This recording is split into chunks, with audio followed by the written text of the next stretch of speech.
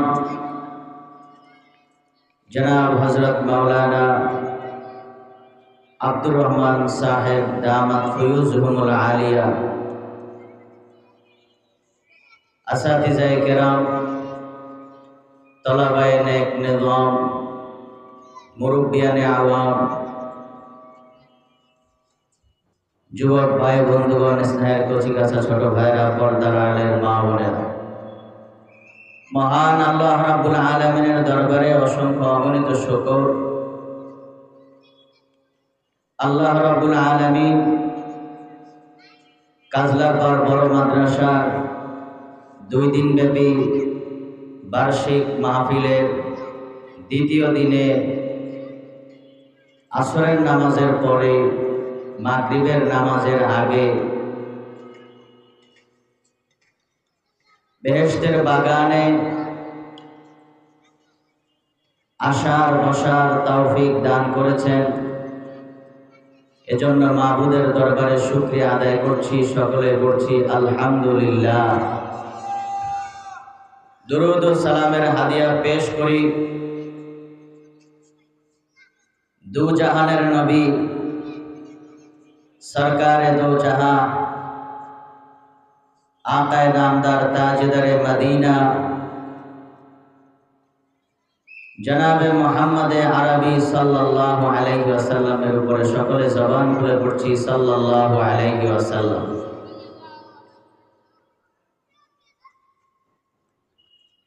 আমি সূরাতুল আরাফ থেকে 85 নম্বর আয়াত তেলাওয়াত করেছি। আবু দাউদ শরীফ থেকে 1215 নম্বর হাদিস পাঠ করেছি। আল্লাহ পাক রব্বুল আলামিন যেন আমাদেরকে আয়াত হাদিসের আলোকে কিছু কথা বলার শোনার তৌফিক দান করেন। সকলেই পড়ছি আমিন। আল্লাহ রব্বুল আলামিন শুআইব আলাইহিস সালামের জাতির কথা এই আয়াতে উল্লেখ করেছেন। শুআইব আলাইহিস সালামের জাতির কাছে, সম্প্রদায়ের কাছে, উম্মতের কাছে আল্লাহ রাব্বুল আলামিন শুআইব আলাইহিস সালামকে নবী বানিয়ে পাঠিয়েছেন। শুআইব আলাইহিস সালাম তার জাতিকে এসে দাওয়াত দিলেন। শুআইব আলাইহিস সালামের কওম সম্প্রদায় 2টা গুনাহে লিপ্ত ছিল। এক গুনাহ ছিল শিরিক, দ্বিতীয় গুনাহ ছিল ওজনে কম দেওয়া, মাপে কম দেওয়া। এজন্য শুআইব আলাইহিস সালাম এসে প্রথম দাওয়াত দিলেন, হে আমার সম্প্রদায়, এক আল্লাহর ইবাদত করো, যে আল্লাহ ছাড়া কোনো মাবুদ নাই, কোনো ইলাহ নাই। দ্বিতীয় দাওয়াত দিলেন তোমরা ওজন ঠিকমতো দাও, মাপ ঠিকমতো দাও। কিন্তু শুআইব আলাইহিস সালামের উম্মত কথা শুনেনি। এজন্য আল্লাহ রাব্বুল আলামিন তাদেরকে আযাব দিয়ে ধ্বংস করে দিয়েছেন। ঘটনা বর্ণনা করতে করতে আল্লাহ রাব্বুল আলামিন 91 নম্বর আয়াতে, এই আয়াতের 5টি আয়াত পরে গিয়ে আল্লাহ তাআলা বললেন যে তাদেরকে আমি এক আযাব দিয়ে পাকড়াও করেছি। সেই আযাব হচ্ছে রজফা। রজফা অর্থ জালজালাতুশ শাদীদা। আর জালজালাতুশ শাদীদা প্রচন্ড আকারের ভূমিকম্প। বর্তমান পৃথিবীতে ভূমিকম্পের পরিমাণ আগের চাইতে অনেক বেশি বৃদ্ধি পেয়েছে। বিশেষ করে আমাদের দেশেও ভূমিকম্প খুব বেশি বৃদ্ধি পেয়েছে। কারণ কোরআন হাদিস গবেষণা করলে দেখা যায় যে সকল গুনাহের কারণে জমিনে ভূমিকম্প আসে, আমাদের দেশ, আমাদের সমাজ, শহর, নগর, গ্রাম, বন্দর, পাড়া, মহল্লা, সব জায়গায় সকল স্থানে এই গুনাহগুলো খুব বেশি হচ্ছে বিধায় আল্লাহ পাকের এই ভূমিকম্পের আযাবও আমাদের মধ্যে বৃদ্ধি পাচ্ছে। শুধু আমাদের দেশে নয়, সারা পৃথিবীতেই এই আযাব দিন দিন বৃদ্ধি পাচ্ছে। কারণ গুনাহ যখন বৃদ্ধি পাবে, আসমান জমিন থেকে যখন আসমানের দিকে গুনাহ উঠবে, আসমান থেকে রহমতের ফয়সালা হবে না, রহমত নাজিল হবে না, বরং আযাবের ফয়সালা হবে, আযাবের বিধান নাজিল হবে। এজন্য গতকালও জার্মানিতে 6.7 ভূমিকম্প হয়েছে, 6.7 মাত্রার ভূমিকম্প হয়েছে। সুনামির সতর্কতা জারি করা হয়েছে। আজকে এই দেশে তো কাল ওই দেশে, এক এক জায়গায় এক এক দেশে প্রায় দিনেই ভূমিকম্পের সংবাদ শোনা যাচ্ছে। কোন কোন গুনাহের কারণে ভূমিকম্প আসে সেই কথাগুলো আমাদের জানা দরকার। বড় বড় চারটি গুনাহের কারণে আল্লাহ পাক ভূমিকম্প নামক আযাব এই জাতিকে দিয়ে থাকেন। যেমন শুআইব আলাইহিস সালামকে দিয়েছিলেন, তারা ওজনে কম দিত, মাপে কম দিত, এটা ভূমিকম্পের 1 নাম্বার কারণ। আল্লাহ রাব্বুল আলামিন ইরশাদ করছেন, আউযু বিল্লাহি মিনাশ শাইতানির রাজীম,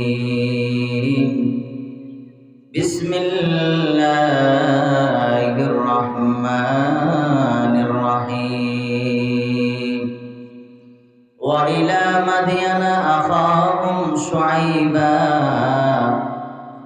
আল্লাহ রাব্বুল আলামিন বলছেন, আমি মাদিয়ান নামক এলাকায় তাদেরই স্বজাতীয় ভাই শুআইব আলাইহিস সালামকে নবী বানিয়ে তাদের হেদায়েতের জন্য প্রেরণ করেছি।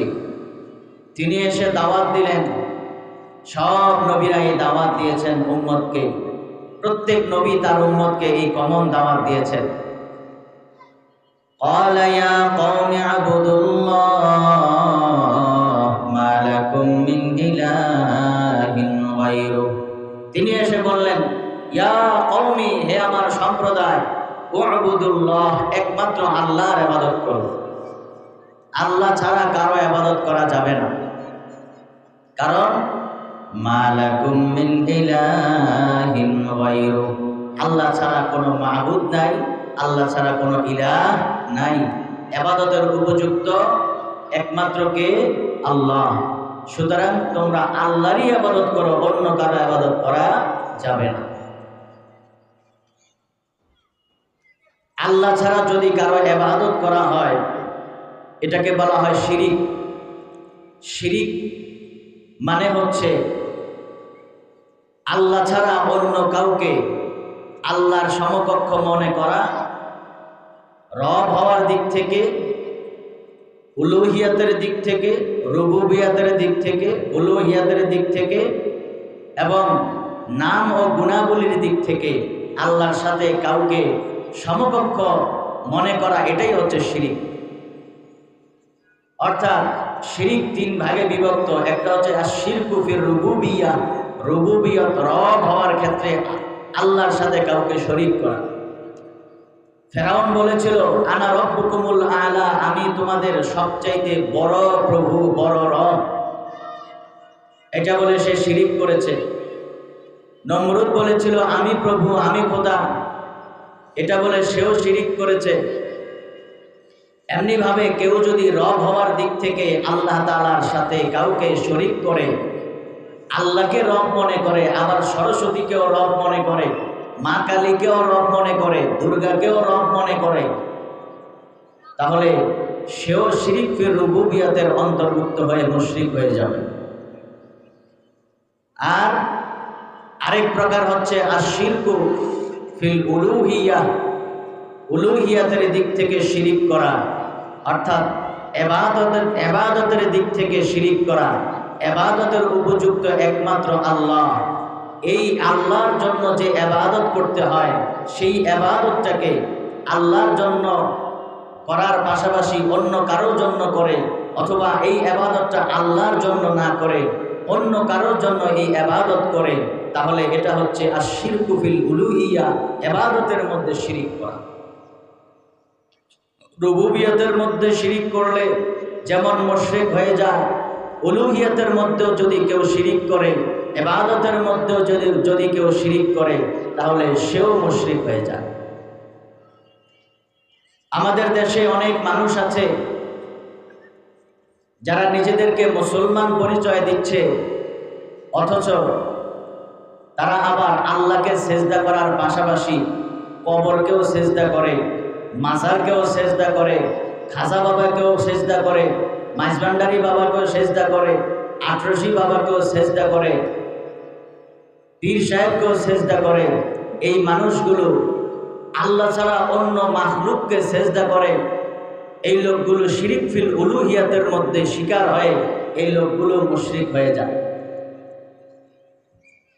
এই লোকগুলো কেন তাদের পীর সাহেবকে, কবরকে, মাজারকে সেজদা করে, এর পিছনে বিরাট একটা রহস্য আছে, কারণ আছে। সেই কারণটা হচ্ছে এই মাজার পূজারী, এই ভণ্ড বাউলদের একটা আকীদা হচ্ছে হুলুলুল উলু ইলাহিয়াতি ফি কুলুবিল ইবাদ, যেটাকে আকীদার পরিভাষায় আকীদাতুল হুলুল ওয়াল ইত্তিহাদ বলা হয়। তাদের আকীদা, তাদের ধারণা হচ্ছে আল্লাহ পাক বান্দার অন্তরে প্রবেশ করে, বান্দার অন্তরে প্রবেশ করে আল্লাহ আর বান্দা এক হয়ে যায়। আল্লাহ আর বান্দা যখন এক হয়ে যায়, তখন ওই বান্দার সুরতেই আল্লাহ আত্মপ্রকাশ করে। সুতরাং আল্লাহকে যেমন সেজদা করা যায়, ওই বান্দাকেও সেজদা করা যায়। তাদের আকীদা আল্লাহ নবীর সুরত ধরে, আকৃতি ধরে, নবীর অন্তরের ভিতরে প্রবেশ করে নবীর আকৃতিতে জমিনে আসছেন। আর তাদের আকীদা, তাদের শায়েখ ও মুর্শিদ, তাদের পীর সাহেবের সুরতে আল্লাহ পাক জমিনে আসছেন। সুতরাং আল্লাহকে যেমন সেজদা করা যায়, পীর সাহেবকে এরকম সেজদা করা যায়। কারণ ওই পীর সাহেব সেই আল্লাহ, যিনি আল্লাহ তিনি পীর সাহেব, যিনি আল্লাহ তিনি খাজা বাবা, যিনি খাজা বাবা তিনি আল্লাহ। জোরে বলেন নাউজুবিল্লাহ। এই আকীদার কারণেই ওরা পীর সাহেবকে সেজদা করে।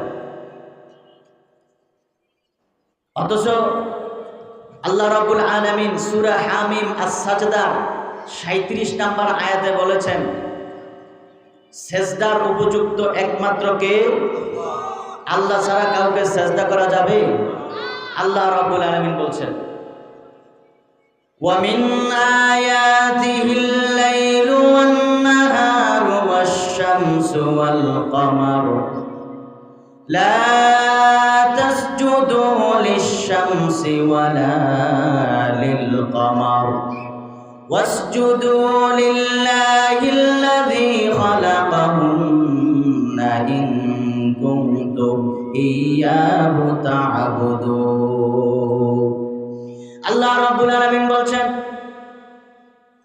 রাত্র দিন চন্দ্র সূর্য সব কিছু একমাত্র আমার আল্লাহর পরিচয়ের মাধ্যম। এগুলো আমার আল্লাহর পরিচয়ের নিদর্শন, আমার আল্লাহর নিদর্শন। এগুলোকে আমার আল্লাহ সৃষ্টি করেছেন। সুতরাং এই বিশাল সূর্য দেখে, এই স্নিগ্ধতা ছড়ানো চন্দ্র দেখে তোমরা চন্দ্র সূর্যের সেজদা করা শুরু করে দিও না। বরং যে আল্লাহ রাব্বুল আলামিন চন্দ্র সূর্যকে সৃষ্টি করেছেন, যে আল্লাহ রাব্বুল আলামিন রাত্র দিন সৃষ্টি করেছেন, কুল মাখলুকাত, কুল কায়নাতকে যে আল্লাহ রাব্বুল আলামিন সৃষ্টি করেছেন, ওয়াসজুদু লিল্লাহিল্লাযী খালাকাহুন্না, তোমরা ওই আল্লাহ তাআলাকে সিজদা করো যে আল্লাহ এই সব কিছুকে সৃষ্টি করেছেন। ইন কুনতুম ইয়্যাহু তা'বুদুন, যদি তোমরা একমাত্র আল্লাহ তাআলাকে ইবাদত করতে চাও। আল্লাহই একমাত্র সিজদার উপযুক্ত।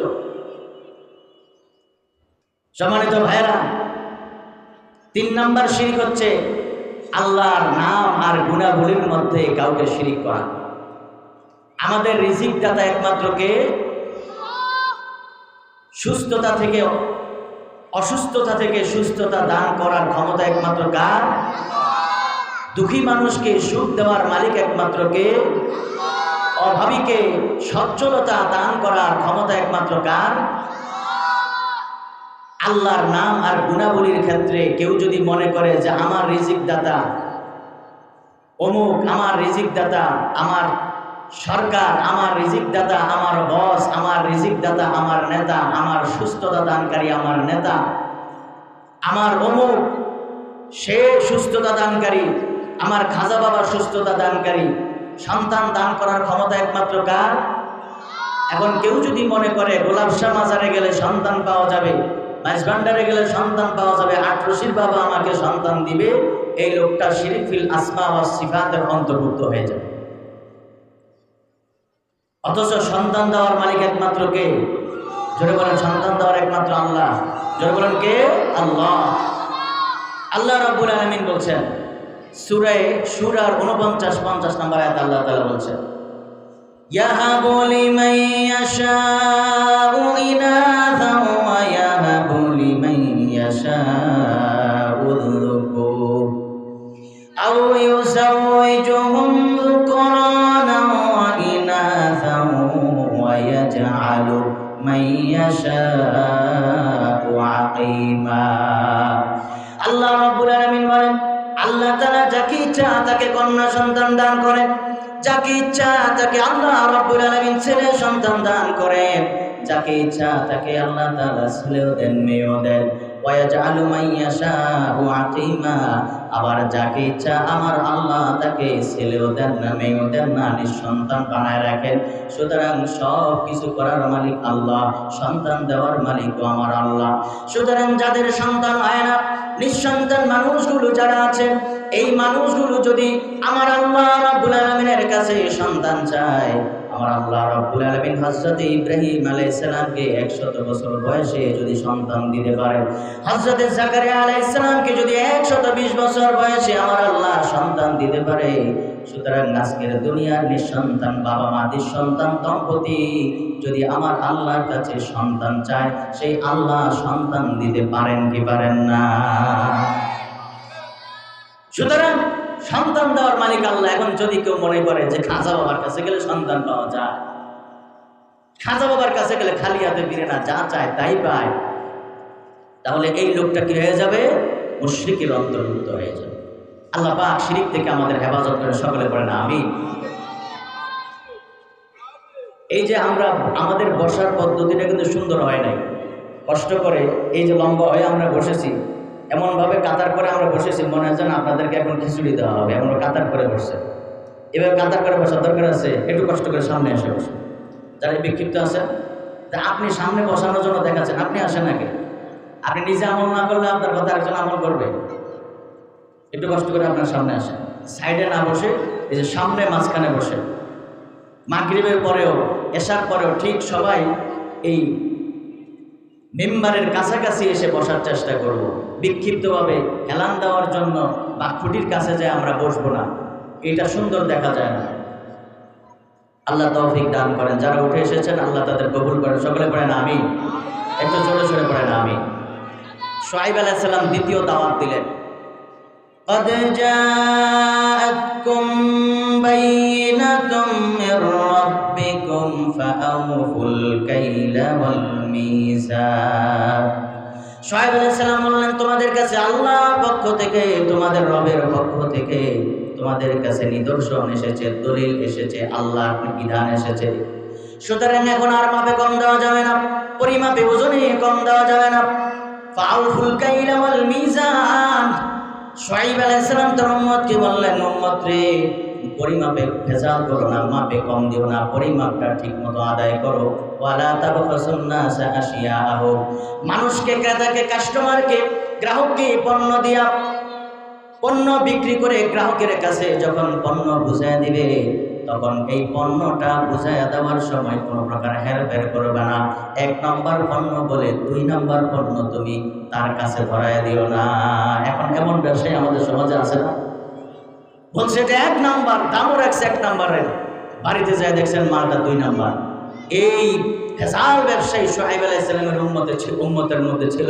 আজকে ডিজিটাল পাল্লা দিয়া ডিজিটাল ধোঁকাবাজি আমাদের সাথে করা হয়। আপনি আঙ্গুর মেপেছেন 1 কেজি, আপেল মেপেছেন 1 কেজি, গোশত মুরগি কিনেছেন 1 কেজি, বাড়িতে যায় দেখছেন 200 গ্রাম কম। কথা বলেন ঠিক কিনা? বাড়িতে যা দেখলাম 200 গ্রাম কম, 300 গ্রাম কম, 200 গ্রাম খেয়ে ফেলছে, বা রাস্তায় রাস্তায় জিন্দুতে খেয়ে ফেলছে। এই ডিজিটাল পাল্লা দিয়া ডিজিটাল শয়তানে ধোঁকাবাজি মানুষের কাছে করা হয়। শুআয়ব আলাইহিস সালামের উম্মত এই অন্যায় লিপ্ত ছিল, এই গুনাহে লিপ্ত ছিল। এই জন্য শুআয়ব আলাইহিস সালাম বললেন, সাবধান, এই অন্যায় কাজ করো না। কিন্তু উম্মত কথা শুনে নাই। এই জন্য আল্লাহ পাক ভূমিকম্পের আযাব দিয়ে তাদের ধ্বংস করেছেন।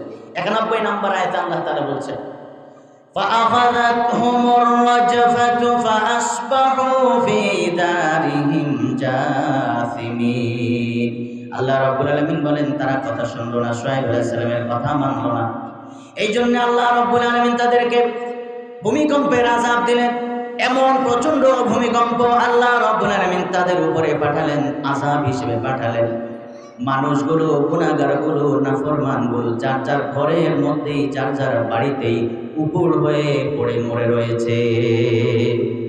যে যেখানে যার যার বাড়িতে ময়রা উপুড় হইয়া পড়ে আছে ভূমিকম্পের আযাবের কারণে। আজকে বোঝা গেল মাপে কম দিলে, ব্যবসায় ভেজাল দিলে ভূমিকম্পের আযাব আসে। 1 নাম্বার আযাব। আরো কিছু গুনাহ আছে, অপরাধ আছে, যেগুলোর কারণে আল্লাহ পাক আমাদেরকে ভূমিকম্প দেন। ভূমিকম্প দিয়ে আল্লাহ পাক আযাব দেন, সতর্ক করেন। তার মধ্যে আরেকটা হচ্ছে মদ পান করা, জেনা ব্যভিচারকে বৈধ মনে করা, গান বাজনা করা। এই অপরাধগুলো আমাদের সমাজে এখন আছে না নাই? মুস্তাদরাকে হাকিম হাদিস নং 85-75। عن عائشة رضي الله تعالى عنها قالت قال رسول الله صلى الله عليه وسلم فإذا استحلوا الزنا وشربوا الخمور وضربوا المعازف قال الله في سمائه فقال للأرض تزلزلي। আল্লাহ নবী বিশ্বনবী রাহমাতুল লিল আলামিন ইরশাদ করেন, দুনিয়ার মানুষেরা যখন জেনা ব্যভিচারকে বৈধ মনে করে, দুনিয়ার মানুষ যখন মদ পান করা শুরু করে দেয়, দুনিয়ার মানুষেরা যখন গান বাজনা শুরু করে দেয়, আল্লাহ রাব্বুল আলামিন আসমানের মধ্যে তখন গায়রত ফেটে যায়। আল্লাহ রাব্বুল আলামিন তখন নাট্য মর্যাদায় লিপ্ত হয়। আমার আল্লাহ তখন রাগান্বিত হয়ে জমিনকে বলে, তাজালজালি, জমিন রে তুমি প্রকম্পিত হও, তুমি আর স্থির থাকবা না।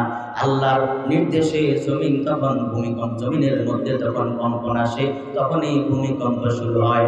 বোঝা গেল মাপে কম দিলে ভূমিকম্প হয়, ব্যবসায় ভেজাল করলে ভূমিকম্প হয়, গান বাজনা করলে ভূমিকম্প হয়, মদ পান করলে ভূমিকম্প হয়। আর যদি জেনা ব্যভিচার পরকীয়াকে বৈধ মনে করা হয়, পরকীয়ার যদি ব্যাপকতা শুরু হয়ে যায়, তাহলে ভূমিকম্প হয়। এখন এই গুনাহগুলো আমাদের সমাজে কম না বেশি? কি পরিমাণ! ঘরে ঘরে জেনা, ঘরে ঘরে মদ, ঘরে ঘরে গান বাজনা, আছে না নাই? সুতরাং এই গুনাহগুলো থেকে আমরা বিরত থাকতে হবে। আল্লাহ পাক রব্বুল আলামিন তৌফিক দান করেন, সকলে পড়েন আমিন। মানে এই যে আল্লাহর আযাব আসছে, আল্লাহর আযাব থেকে বাঁচতে হলে আমাদের কিছু নেক আমল করতে হবে। এই নেক আমলগুলো আমরা আজকে মুখস্থ করে যাব ইনশাআল্লাহ। বলেন ইনশাআল্লাহ। 1 নাম্বার আমল হচ্ছে, যে আমলের দ্বারা আল্লাহর আযাব থেকে আল্লাহ পাক আমাদের রক্ষা করবেন, সেই আমলের নাম হচ্ছে জিকির। বলেন সেই আমলের নাম কি? জিকির। সূরা আহজাব আয়াত নং 41-42 আল্লাহ তাআলা বলছেন, ইয়া আইয়ুহাল্লাযীনা আমানু যকুরুল্লাহা যিকরান কাসীরা ওয়াসাব্বিহুহু বুকরাতাও ওয়া আসীলা। আল্লাহ রাব্বুল আলামিন বলছেন, ঈমানদাররা বেশি বেশি আল্লাহ তাআলার জিকির করো। নামাজ বেশি পড়ার সুযোগ নাই। নামাজ তো 5 ওয়াক্ত, যেটা আল্লাহ রাব্বুল আলামিন নির্ধারণ করে দিয়েছেন। 5 ওয়াক্ত ফরজ নামাজের বেশি আর কেউ ফরজ নামাজ পড়তে পারবে না। রোজা ফরজ করেছেন বছরে মাত্র 1 মাস, এর চাইতে বেশি কেউ ফরজ রোজা রাখতে পারবে না। হজ আল্লাহ বছরে, আল্লাহ সারা জীবনে ধনীদের উপরে হজ ফরজ করেছেন একবার, ফরজ হজ এর চাইতে বেশি করতে পারবে না। যাকাত আল্লাহ তাআলা ফরজ করেছেন 40 ভাগের 1 ভাগ, এর চাইতে বেশি যাকাত দিতে পারবে না। কিন্তু আল্লাহ রাব্বুল আলামিন জিকিরের কোনো সীমা আল্লাহ তাআলা নির্ধারণ করে দেন নাই। জিকিরের কোনো লিমিটেশন আমার আল্লাহ দিয়ে দেয় নাই।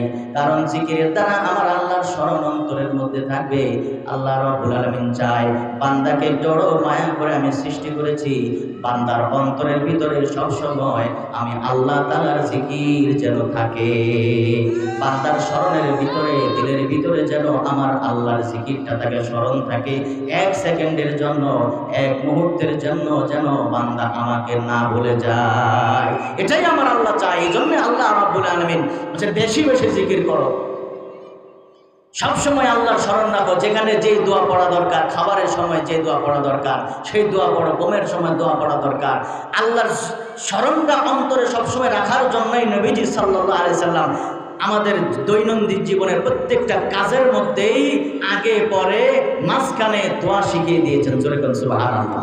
ঘুমের আগে দোয়া আছে, ঘুম থেকে উঠার পরে দোয়া আছে, আবার বাথরুমে যাওয়ার আগে দোয়া আছে, বের হওয়ার পরে দোয়া আছে, মসজিদে প্রবেশের আগে দোয়া আছে, মসজিদ থেকে বের হওয়ার পরে দোয়া আছে, বাজারে ঢোকার আগেও দোয়া আছে। জোরে বলুন সুবহানাল্লাহ। এমন সুন্দর ধর্ম আল্লাহ তাআলা আমাদেরকে দান করেছেন। এজন্য এই জিকির বেশি বেশি করলে আল্লাহ পাক আমাদেরকে আল্লাহর আযাব থেকে রক্ষা করবেন। তিরমিজি শরীফ হাদিস নং 3377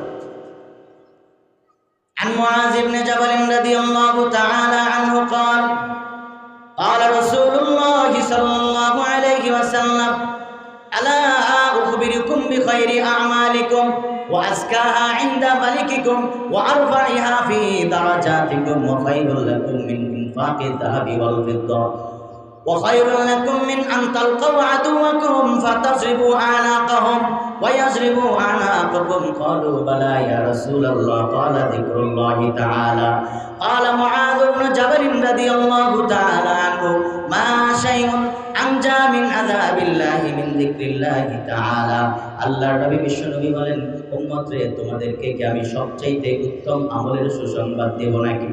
এটা এমন আমল যেটা সবচাইতে উত্তম আমল, আর তোমাদের রবের নিকটে আল্লাহর কাছে এটা সবচাইতে পবিত্র আমল, জান্নাতে তোমাদের সম্মানকে সবচাইতে বেশি বৃদ্ধিকারী, আল্লাহর রাস্তায় স্বর্ণ রূপা দান করার চাইতে আরো বেশি উত্তম।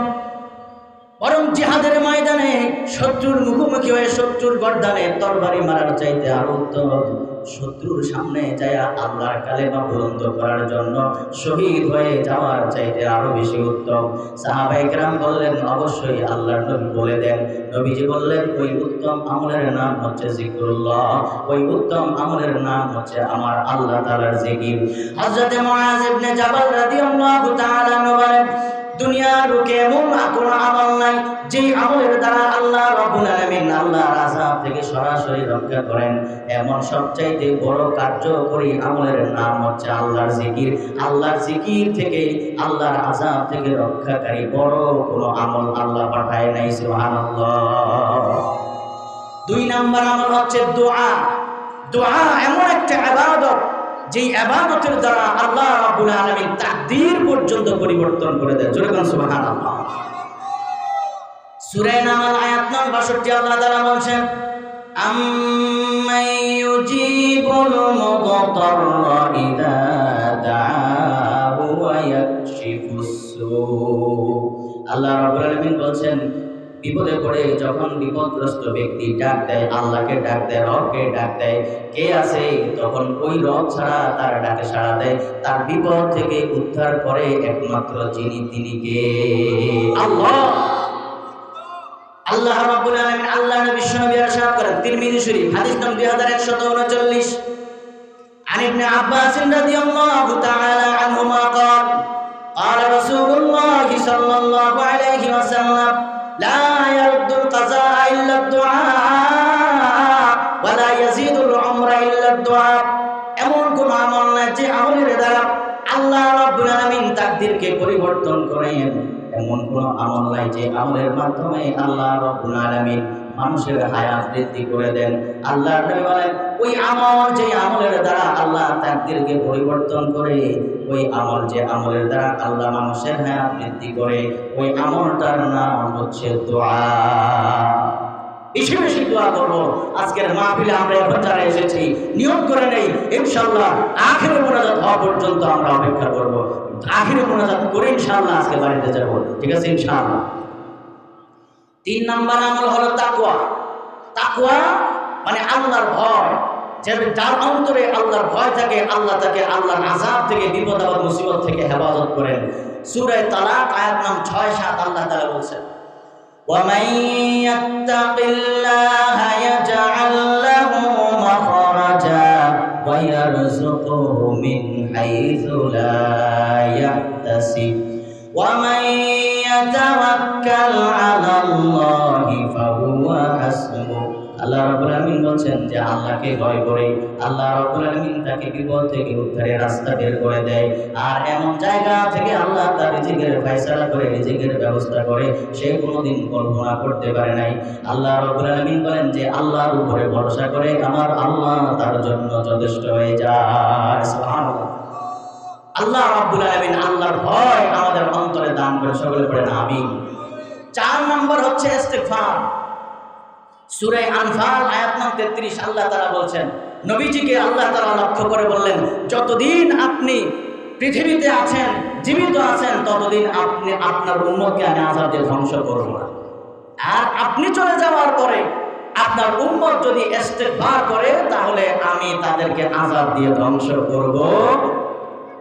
আল্লাহ রাব্বুল আলামিন বলছেন, ওয়া মা কানা লিয়ুআযিবাহুম ওয়া আনতা ফীহিম ওয়া মা কানা আল্লাহু মুআযিবাহুম ওয়া হুম ইস্তাগফিরুন।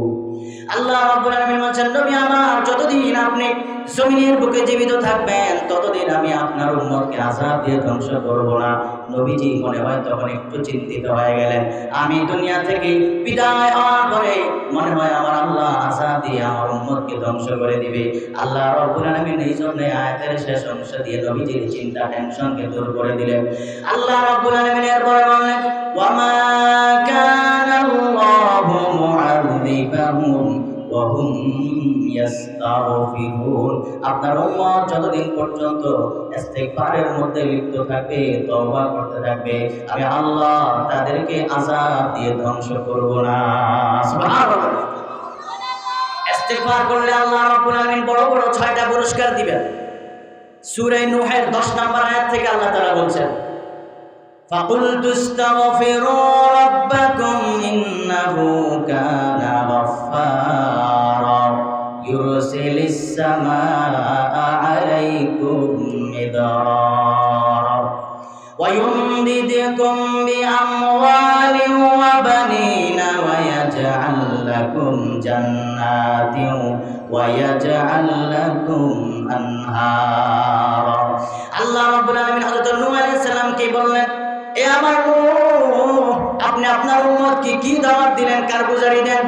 নূহ আলাইহিস সালাম কারগুজারি দিচ্ছেন, আল্লাহ আমি আমার উম্মতকে বলেছি তোমরা বেশি বেশি ইস্তিগফার করো, আল্লাহ তাআলা তোমাদের গুনাহগুলো মাফ করবেন, কারণ তিনি বড় গাফফার, তিনি গুনাহ ক্ষমাশীল, তিনি পাপ মোচনকারী। দ্বিতীয় পুরস্কার আল্লাহ দিবেন, ওয়ায়ুরসিলুস সামাআ আলাইকুম মিদরারা। তোমাদের যখন বৃষ্টির প্রয়োজন আল্লাহ রাব্বুল আলামিন মুষলধারে তোমাদের এলাকার মধ্যে বৃষ্টি দিবেন। 3 নাম্বার হলো ওয়ায়ুমদিদুকুম বিআমওয়াল। তোমাদের যাদের সম্পদ দরকার, টাকা পয়সা দরকার, আল্লাহ নবী নূহ আলাইহিস সালাম বললেন, আল্লাহ আমি বলেছি তোমরা যদি ইস্তিগফার বেশি বেশি করো তাহলে অভাবীর অভাব দূর করে সচ্ছলতা দান করবেন কে? وَيُمْدِدْكُمْ بِأَمْوَالٍ وَبَنِينَ। যারা নিঃসন্তান বাবা মা, যাদের সন্তান হয় না, আল্লাহ রাব্বুল আলামিন বলেন যাদের সন্তান হয় না বেশি বেশি ইস্তিগফার করো, আমি আল্লাহ তোমাদের সন্তানের বাবা মা বানায় দিব। ওয়াজআল লাকুম জান্নাত। তোমাদের বাগানের ভিতরে ফল হয় না, আম গাছে আম নাই, জাম গাছে জাম নাই, কাঁঠাল গাছে কাঁঠাল নাই, লিচু গাছে লিচু নাই, বাগানের গাছগুলো ফল শূন্য হয়ে গেছে। আল্লাহ রাব্বুল আলামিন বলেন বেশি বেশি ইস্তিগফার করো, তোমাদের বাগানগুলোকে ফল মূলে আমি আল্লাহ ভর্তি করে দিব। ওয়াজআল লাকুম আনহারা। তোমাদের নদীগুলো শুকিয়ে গেছে, খাল বিল পুকুর নলকূপগুলো শুকিয়ে গেছে, পানি নাই। আল্লাহ রাব্বুল আলামিন বলেন ইস্তিগফার বেশি বেশি করো, তওবা বেশি বেশি করো, তাহলে আমি আল্লাহ রাব্বুল আলামিন তোমাদের পানির প্রয়োজন যখন হবে খাল বিল নদীতে তখন পানি দিয়ে ভর্তি করে দিব। সুবহানাল্লাহ। এখন তওবা যে আমরা করব, তওবা করতে হলে উত্তম তওবা হচ্ছে একজন আল্লাহ ওয়ালার হাতে হাত দিয়া তওবা করা। আল্লাহর হাতে হাত দিয়ে যদি তওবা করে, তাহলে এই তওবাটা হয় কার্যকরী তওবা। এই তওবাটা দায়াম হয়, এই তওবাটা মানুষের অন্তরে, তওবাকারীর অন্তরে দীর্ঘদিন স্টে করে, দীর্ঘদিন এটা আপনার অবশিষ্ট থাকে। আর নিজে নিজে যখন তওবা করে, তওবা করতে দেরি মসজিদ থেকে বের হইতে হাত মুছতে মুছতেই আবার গুনাহে লিপ্ত হয়ে যায়। কথা বলেন ঠিক কিনা? আমরা তো ইস্তিগফার করি, আমাদের ইস্তিগফার দেখে শয়তানও হাসে। তাওবা বারালাবে সুবহানাকা, দিল পুরা যে শৌকে গুনাহ। তাওবা বারালাবে সুবহানাকা, দিল পুরা যে শৌকে গুনাহ। মাসিয়াত রাখাম দামি আয়াত পরস্তিগফারে মা, মাসিয়াত রাখাম দামি আয়াত পরস্তিগফারে মা। এজন্য যদি তওবার মতো তওবা করতে চাই, তাহলে আমি অনুরোধ করব কাজলাবাসীকে, এই যাত্রাবাড়ি এলাকার মানুষদেরকে, সর্বসাধারণকে, এই মাহফিলে মাদ্রাসাকে যারা ভালোবাসেন, উজানিকে যারা ভালোবাসেন, হক্কানি আল্লাহওয়ালাদেরকে ভালোবাসেন, আল্লাহ পাক রব্বুল আলামিন এই এলাকার জন্য আল্লাহ পাক অনেক বড় ইদারা, অনেক বড় মার্কাজ, ইলমের মার্কাজ, আমলের মার্কাজ, তাসবিহের মার্কাজ, তাসাউফের মার্কাজ, তার আপনার তাজকিয়ার মার্কাজ, তাবলীগের মার্কাজ আল্লাহ পাক রব্বুল আলামিন কবুল করেছেন। জামিয়া ইসলামিয়া ইব্রাহিমিয়া ইসহাকিয়া এই কাজলাপাড় মাদ্রাসাকে সকলে বলেন আলহামদুলিল্লাহ। আর এই মাদ্রাসার যিনি মহাপরিচালক, দেশের হাজার হাজার আলেম, মুফতি, মুহাদ্দিস, মুফাসসির, খতিব, ওয়াইজ, ইমামদের যিনি উস্তাদ, যিনি ছাত্র গড়ার কারিগর, যার চোখের পানির বদৌলতে আল্লাহ পাক রব্বুল আলামিন হাজারো লাখো আলেম তৈরি করেছেন, সেই মহা মানুষ পীর কামেল শাইখুল হাদিস উস্তাদুল আসাতিজা আল্লামা আব্দুর রহমান সাহেব দামাত বারাকাতুহু এই মাদ্রাসায় পড়ে আছেন। এই মাদ্রাসার জন্য দিন রাত শ্রম দিচ্ছেন, মানুষের আত্মশুদ্ধির জন্য মেহনত করছেন। প্রতি ইংরেজি মাসের শেষ শনিবার ইসলাহি জোর হয়, প্রতি বছর বার্ষিক মাহফিল হয়। আজকে মাহফিলের দ্বিতীয় দিন, আখিরি মোনাজাতের আগে ইনশাআল্লাহ আমরা হযরতের হাতে, আল্লাহর ওলির হাতে সকলে হাত দিয়া তওবা করে বাইআত হয়ে জিকিরের সবক নিয়ে ইনশাআল্লাহ বাড়িতে যাব। রাজি আছি ইনশাআল্লাহ? রাজি আছি ইনশাআল্লাহ? কে কে রাজি আছি? আল্লাহ তুমি আমাদের তৌফিক দান করো, সকলে বলেন আমিন। এখন আপনি প্রশ্ন করেন, হুজুর তওবা তো নিজে নিজে করলেও হয়, আল্লাহওয়ালার হাতে হাত দিয়া তওবা করার দরকার কি? আমার ভাইরা, এই প্রশ্ন যেমন আপনার অন্তরে, আমার অন্তরে, এই প্রশ্ন আরো বহু মানুষের অন্তরে আছে। এক ব্যক্তি ভারত মহাদেশের বিখ্যাত বুজুর্গ জুলফিকার আলী নকশবন্দি দামাত বারাকাতুহু আলিয়াকে জিজ্ঞেস করে, হুজুর পীর সাহেবদের হাতে, সাহেবে নেসবতদের হাতে, আল্লাহওয়ালাদের হাতে হাত দিয়া কেন তওবা করতে হবে? হুজুর বলেন যে আমাদের গুনাহের সাক্ষী কম না বেশি? আমাদের গুনাহের সাক্ষী কম না বেশি? আমার আপনার শরীরে গুনাহের 5টা সাক্ষী আছে। কয়টা সাক্ষী? আমার হাত আমার গুনাহের সাক্ষী, আমার পা আমার গুনাহের সাক্ষী, আমার জবান, আমার চোখ, আমার কান আমার গুনাহের সাক্ষী, আমার চোখ আমার গুনাহের সাক্ষী, আমার শরীরের চামড়া, স্কিন, এইটাও আমার গুনাহের সাক্ষী। সূরা ইয়াসিন 65 নম্বর আয়াতে আল্লাহ তাআলা বলছেন, আল-ইয়াওমা নাখতিমু আলা আফওয়াহিহিম ওয়া তুকাল্লিমুনা আইদিহিম ওয়া তাশহাদু আরজুলুহুম বিমা কানু ইয়াকসিবুন। আল্লাহ রাব্বুল আলামিন বলেন, কিয়ামতের ময়দানে আমি তোমাদের মুখগুলোকে বন্ধ করে দেব। আল-ইয়াওমা নাখতিমু আলা আফওয়াহিহিম, গুনাহগারদের, অপরাধীদের মুখের মধ্যে আল্লাহ রাব্বুল আলামিন তালা মেরে দিবেন, মোহর মরে দিবেন, আর মুখ কথা বলতে পারবে না। ওয়া তুকাল্লিমুনা আইদিহিম, গুনাহগারদের হাত আল্লাহর সাথে কথা বলবে। ওয়া তাশহাদু আরজুলুহুম বিমা কানু ইয়াকসিবুন, গুনাহগারদের পাগুলো তখন আল্লাহর সাথে কথা বলবে। দস্তে গোয়াদ মানচুনি দুজদিদাম, লব্ব গোয়াদ মানচুনি ওসিদাম, চশমে গোয়াদ দিদাম সোয়ে হারাম, গোশে গোয়াদ চিদাম সামরুল কালাম। সেদিন আমার চোখ আমার বিরুদ্ধে সাক্ষী দিবে, সেদিন আমার কান আমার বিরুদ্ধে সাক্ষী দিবে। যেই চামড়াকে আজকে আমি স্নো দিয়ে আদর করছি, স্নো দিয়ে আমি এই চামড়ার পরিচর্যা করছি, লোশন মারছি, তেল মারছি, সাবান মারছি, সেই চামড়া কাল কিয়ামতের ময়দানে আমার গুনাহের বিরুদ্ধে আল্লাহ তাআলার কাছে সাক্ষী দিবে। সূরা হামিম সাজদা আয়াত নম্বর 20-21 আল্লাহ তাআলা বলছেন, হাত্তা ইদা মা জাউহা শাহিদা আলাইহিম সামউহুম ওয়া আবসারুহুম ওয়া জুলুদুহুম বিমা কানু ইয়ামালুন। কিয়ামতের ময়দানে অপরাধীরা যখন আল্লাহর সামনে হাজির হবে, তখন তাদের কান তাদের গুনাহের কথা বলে দিবে, তখন তাদের চোখ তাদের বিরুদ্ধে সাক্ষী দিবে, তখন তাদের শরীরের চামড়া তাদের বিরুদ্ধে সাক্ষী দিবে। তখন আমরা আমাদের চামড়াকে বলবো, ওয়াকালু লিজুলুদিহিম লিমা শাহিদতুম আলাইনা, কিরে চামড়া, তোরে এত সুন্দর তেল, দামি দামি তেল মাখছি তোর উপরে, এত দামি দামি লোশন তোর উপরে মাখলাম, অথচ আজকে তুই আমার বিরুদ্ধে আল্লাহর কাছে সাক্ষী দিয়ে দিলি। চামড়া তখন বলবে, আনতাকানাল্লাহুল্লাযী আনতাকা কুল্লা শাই, যে আল্লাহ সব জিনিসকে কথা বলার তৌফিক দিতে পারেন, সব জিনিসকে আল্লাহ কথা বলার তৌফিক দিয়েছেন, সে আল্লাহ আজকে আমাদের মুখ থেকে কথা বের করে দিয়েছে। তাহলে গুনাহের সাক্ষী আমার শরীরের মধ্যে 5টা, এরপরে যে জমিনের উপরে গুনাহ করছে সেই জমিনও আল্লাহর কাছে সাক্ষী দিবে। 2 কাঁধে কেরামান কাতিবিন, 2 ফেরেশতা আছে, এরা পর্যন্ত আল্লাহ তাআলার কাছে আমার আপনার গুনাহের সাক্ষী দিবে। আর প্রত্যেকের আমলনামা তো আল্লাহর কাছে জমা আছে না নাই? এই মোট 5টা সাক্ষী, 8টা সাক্ষী আমার বিরুদ্ধে আমার গুনাহের পক্ষে সাক্ষী দিবে, আমার বিরুদ্ধে আল্লাহর কাছে সাক্ষী দিবে। এখন গুনাহের যেহেতু এত সাক্ষী, তা আমি যে দুনিয়াতে তওবা করলাম, আমার তওবা কি কোনো সাক্ষী রাখার দরকার নাই? কথা বলেন, দরকার আছে না? আমার তওবার সাক্ষী কে হবে?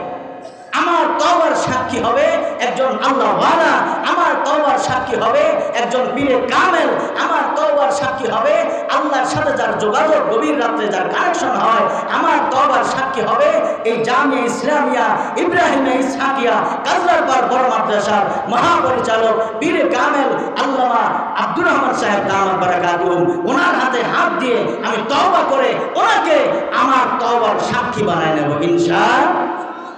রাজি আছি না নাই? আল্লাহ তুমি আমাদের তৌফিক দান করো, সকলে পড়েন আমিন।